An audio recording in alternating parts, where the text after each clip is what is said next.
Et pour notre première matinale, nous avons choisi cette question d'actualité. Faut-il faire entrer Molière au Panthéon? Eh bien Mathieu, le oui l'emporte à 67%. Très concrètement, ça veut dire que sur les réseaux sociaux d'RMC, 6 internautes sur 10 sont pour l'entrée de Molière au Panthéon. Alors vous allez peut-être me dire, pourquoi poser cette question? Eh bien déjà parce qu'on célèbre aujourd'hui les 400 ans du baptême de Jean-Baptiste Poquelin, alias Molière, mais surtout parce que cette idée est revenue sur le devant de la scène ces derniers jours.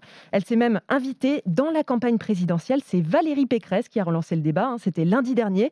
Dans une tribune au Figaro, la candidate des Républicains réclame la panthéonisation de celui qu'elle considère comme le plus grand génie du théâtre français.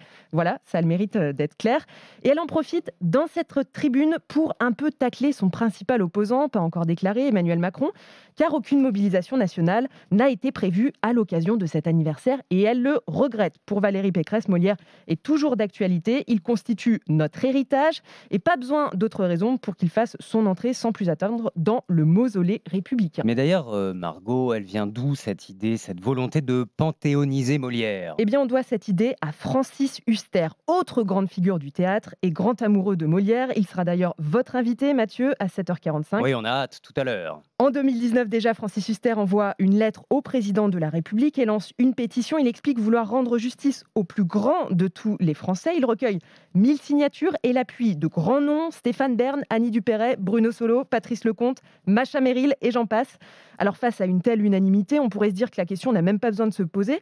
Sauf que pour entrer au Panthéon, eh bien, il faut la validation du président et sur ce point, ça bloque. Jusqu'à présent, l'Élysée a toujours dit non aux demandes de panthéonisation de Molière. Pourquoi? Eh bien, pour un simple problème de date. Alors, je ne vais pas me lancer ce matin dans un long cours d'histoire, Oui, mais il C'est faut dommage. on savoir... les a déjà eus au collège et au lycée, hein, les cours d'histoire. Mais il faut savoir que le Panthéon est le temple laïque de la République qui a été engendrée par le siècle des Lumières. Tous ceux et toutes celles qui y reposent ont donc vécu après la Révolution, après le XVIIIe siècle, et donc pas de chance pour Molière qui est né un siècle trop tôt, au XVIIe.